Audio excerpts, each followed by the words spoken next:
What every Social Security disability applicant needs to know about the 5-step sequential evaluation.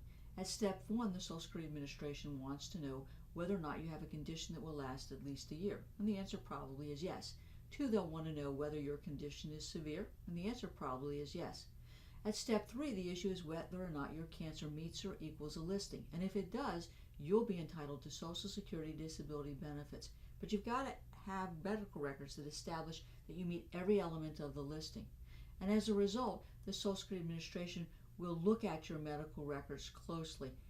The bad news is that most folks just don't meet a listing for Social Security disability benefits. But the good news is that there's an alternative way of getting your benefits.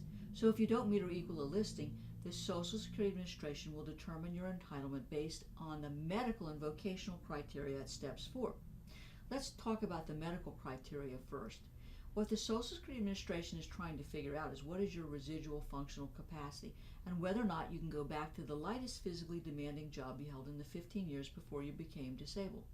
And if you're able to meet step 4, then the next question becomes whether there's other work that you could do in the mythical national economy based on your age, education, skills, and that residual functional capacity.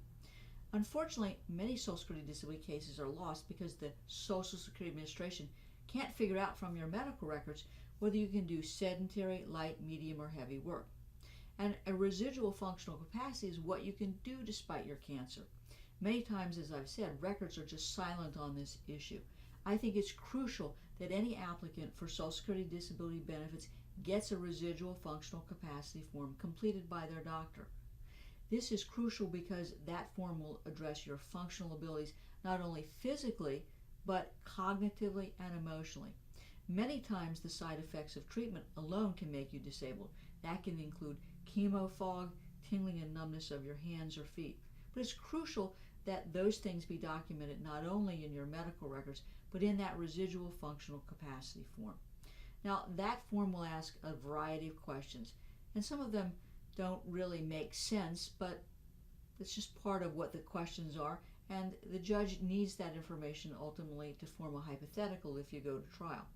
Some of the questions include how far you can walk, how long you can stand and sit at one time in an 8-hour day, how much and how often you can lift, stoop, squat, and bend during an 8-hour day, whether you have pain, fatigue, headache, or chemo fog that impacts not only your physical abilities, but your cognitive functioning. And because of those symptoms, do you have to take naps or take breaks? Do you have a problem starting something and staying on track or completing something on time? Do you have good days and bad days? Do you have times that you would miss days from work every month? And do you have any psychological problems such as depression or anxiety that would interfere with your ability to work? It's crucial that your doctor fill out this information because if you have to try this case, there will be someone else at the hearing other than yourself and the judge. That's a vocational evaluator.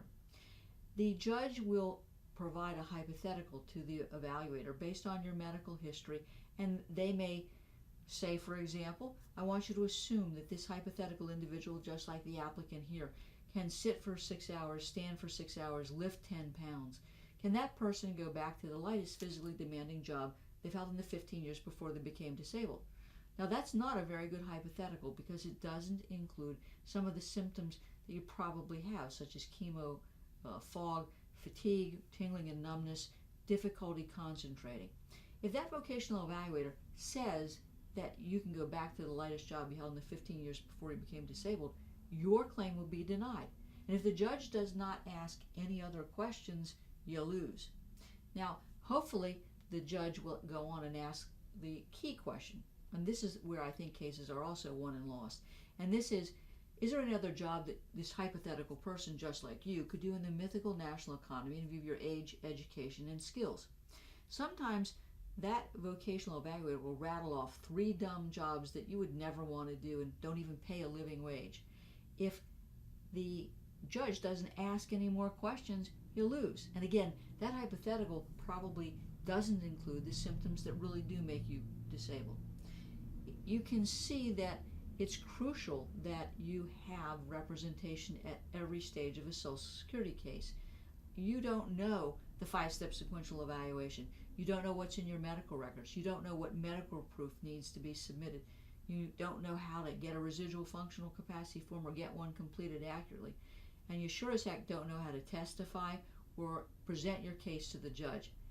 You don't know how to cross-examine a vocational evaluator either. And if you can't effectively cross-examine a vocational evaluator, there's a good chance you're going to lose your case. So why take that chance? You're putting your Social Security disability benefits and your medical or Medicaid benefits at risk. The statistics show that those who are represented at all stages of a Social Security claim have a greater chance of getting benefits than those who decide that they want to be a do-it-yourselfer. So call me today, 727-894-3188, for a complimentary consultation. I can help you get the Social Security disability benefits you deserve. Make the call. Cavey Law.